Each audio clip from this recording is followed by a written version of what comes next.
and we're getting ready to do the first implants in hopefully in a few months. The early implementations of Neuralink, I think, are unequivocally good. Speaking of the double-edged sword, I think these early implementations are single-edged sword, because the first implementations will be to enable people who have lost the brain-body connection to be able to operate a computer or a phone faster than someone who has hands that work. So you can imagine if Stephen Hawking could communicate faster than someone who had full body functionality, how incredible that would be. Well, that's what this device will do.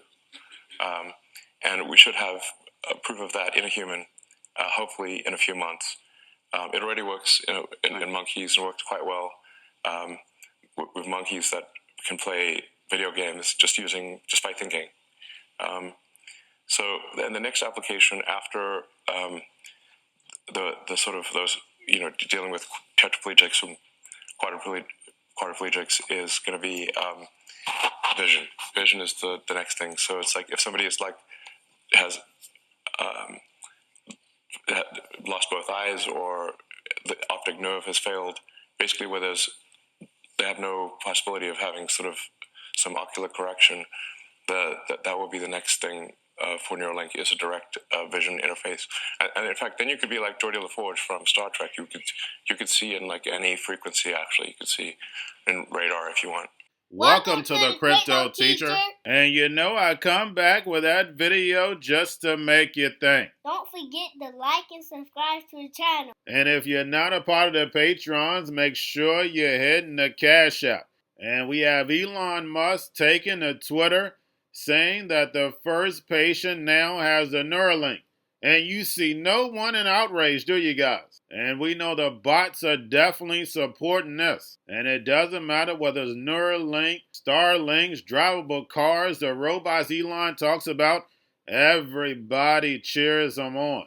And with the Neuralink, they'll be able to control the phone. And guys, we know cell phones are about to change also. But believe me, you'll be able to pay for anything you want using Bitcoin and crypto just by thinking about it. And you guys know I just bought you the Ray Kurzweil videos, and he stated that this technology would be inside of you. Guys, this is definitely biblical. And then we have A16Z, Chris Dixon, and you all know about Andreessen, my guy, talking about the utility in crypto, the use cases, gaming, social media, DeFi. The new digital economy is on its way. At first, on mainstream media, anytime you talked about crypto, it was all about illegal activity. Now that these Bitcoin ETFs have been approved, that's all we've been hearing about is the good part of crypto. You still get the Hegelian dialectic every now and then with Jamie Dimon, but overall, they're actually going over the use cases of crypto. And the reason why? Because they know the robots, algorithms, and drones are about to take over the economy.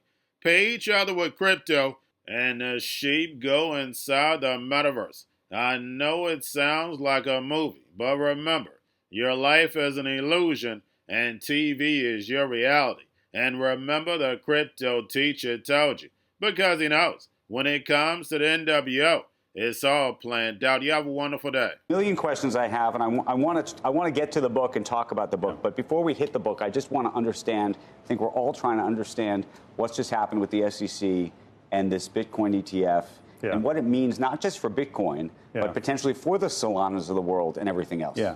So, I think crypto has been a technology that's controversial, and I think any institutional acceptance like the ETF is a good thing, is a net positive. That said, I'm very focused on, and our firm is very focused on investing in entrepreneurs building new utilities, new applications that are used by hundreds of millions and eventually billions of people. So let's focus on financial instruments. But I think it's a net positive. That's what I was going to say. You separate the idea of crypto money crypto, versus like utility crypto, if you will. Yeah. And how much of a future you think money crypto really has? Well, I think payments, DeFi, Bitcoin, these are all important applications. I view blockchains as an expansive technology. It's a new way to build internet services. Those services can be games, they can be social networks, they can be financial services. And so the financial part is important, but I think in a lot of ways it's been overplayed in the discussions. And so one of the things I try to do in my book is describe all of the different expansive use cases for the technology. So Solana is one of those that actually has a big use case. It's like Ethereum. Yeah. A, I'm curious if you think that turns into its own ETF, but B, where you think it really goes. Yeah, I mean, the specific ETFs, I think that'll play out for a long time. I think there's some discussion of the Ethereum ETF. I mean, I think this technology is inevitable. I think this is the future of the internet. So I think over time you will see greater and greater acceptance of ETFs and other kinds of financial instruments. So, but I think that will take time. And our focus is on investing in early stage entrepreneurs, and we see a lot of innovation. ETF would never be something you'd look at. It's too far down the road. For us? No, yeah, we're generally early stage investors, and so we're really looking. We're meeting with entrepreneurs. They have a lot of really interesting ideas.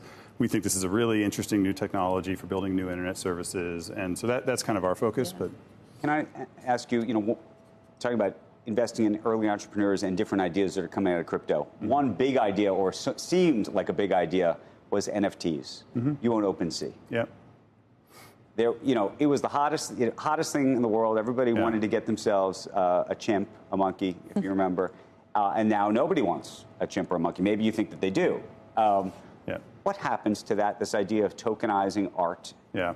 Well, I think that's been the sort of death of NFTs has been exaggerated. So last year there were $8.7 billion, 2023, $8.7 billion in sales of NFTs. And remember, this is a technology that was standardized and basically invented in 2020. So it's a very early technology. And I think like a lot of technologies, you go through these kind of boom-bust cycles. And the other thing I would say is that a lot of people think about NFTs as sort of avatars. In fact, it's a very expansive technology. So for example, you can use NFTs. We see a lot of musicians using NFTs to sell digital merchandise to their audiences and create new income streams to supplement streaming, which doesn't pay them very well. Right. We see people using NFTs for new social networks, and the advantage there is in existing social networks, you're locked in, and if you build an audience, you can't leave, and if they change the algorithm, you're stuck with it. And social networks built using NFTs, the users have the power to leave. So it's a very broad technology.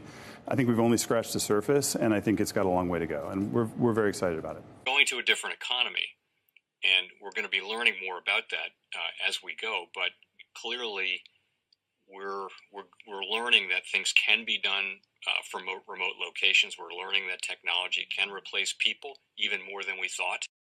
We're not going back to the same economy. We're recovering, but to a different economy, and it'll be one that is more leveraged to technology. And I worry that that is going to make it even more difficult than it was for many workers.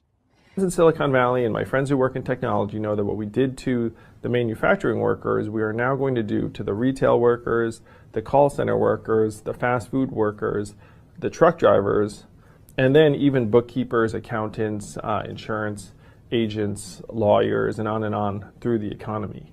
So what happened to the manufacturing workers is a very clear sign. And so we'll import Chinese-based CBDC technology. So it's going to be CBDC in a box provided to you by the People's Bank of China.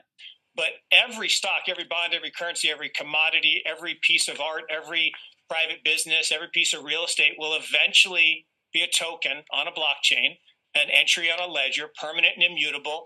We will have truth instead of trust, and we will save over $7 trillion a year. 6 to 8% of global GDP is wasted by the friction of the trust industry that's necessary when you have dual entry accounting.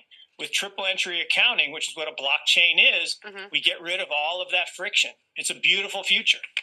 Like what you see in China and their social credit scoring systems, right? If we get identity wrong, it could be a tool to enslave humanity. And if we get it right, it could be a tool to liberate humanity. And as an American, I'm obviously rooting for the one that's on the side of freedom.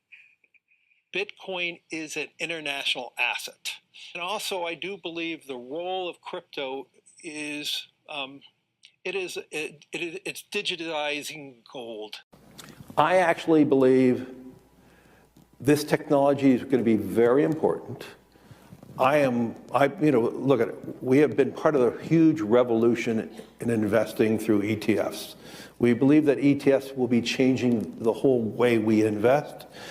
Many people still use it as a means, well, people are investing it for indexing. No, the majority of people who are putting money in in ETFs are active investors that are buying exposure. The entire bond market is being transformed as we talk right now. I believe the next generation for markets, the next generation for securities will be tokenization of securities.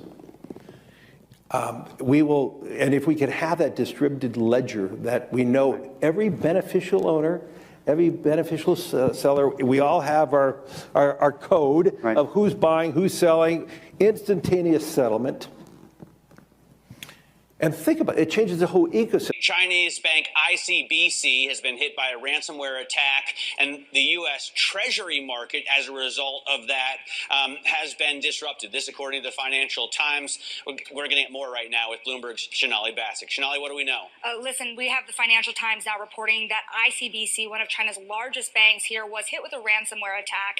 And remember, they're a very significant intermediary in the Treasury market. The SIFMA has told its members that this has been part of the reason here that the system is kind of clogged up, if you will, during that auction that we saw a little bit before. The attack had prevented ICBC, according to the Financial Times, from settling Treasury trades on behalf of other market participants. A large executive at a major bank also telling the paper that such a large party on the fixed income clearing corp creates major concerns, potentially impacting the liquidity of Treasury markets. Now, it was not just a poor auction. It was absolutely lousy, and you know, when the dealers have to step in to save a Treasury auction, that's a rare occurrence. And Cryptoteacher and the new World Order book, plus the 3 kids books, It's Time to Re-Educate. Also, new to cryptos, Coinbase, Bitrue, Binance. Do not forget book links and crypto links are in the description. The stock channel, guys. Don't forget to go like, subscribe, spread everywhere. You have your Kobo, your chip stocks, your banking, your gaming. While everybody's sitting at home, get on stocks, the Seaver, the biotech stocks. And while everybody's at home wishing, they were still getting that free money. What are they doing? Drinking and smoking weed. Don't forget about those stocks, and you have a wonderful day. The most powerful person in the world is the storyteller. The storyteller sets the vision, values, and agenda of an entire generation to come. Steve Jobs.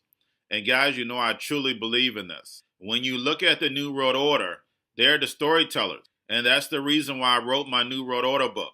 But guys, now it's time to change the current generation. And I wrote 3 kids books. You know, I love the Trinity because I understand the power that's in it. So I have 3 books. We have an opportunity to change the generation, to educate, not just me, but I want to show you that I take action on a daily basis. And I want you to take action on a daily basis.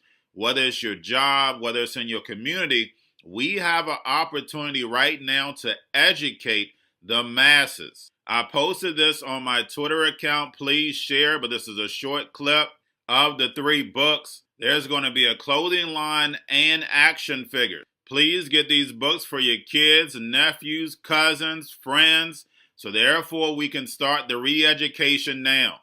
Because as we see, the 4th Industrial Revolution foundation is definitely here. Robots, algorithms, drones, taking humanity out the picture. We have to re-educate. But let's get into the video. Part 1. King Joshua and Grandma Tam save the village. Part 2. King Joshua and Grandma Tam save New York from COVID-33. Part 3. King Joshua and Grandma Tam goes to China. It's mandatory to get part 1, part 2, and part 3 of this series. It's time to re-educate Generation Z.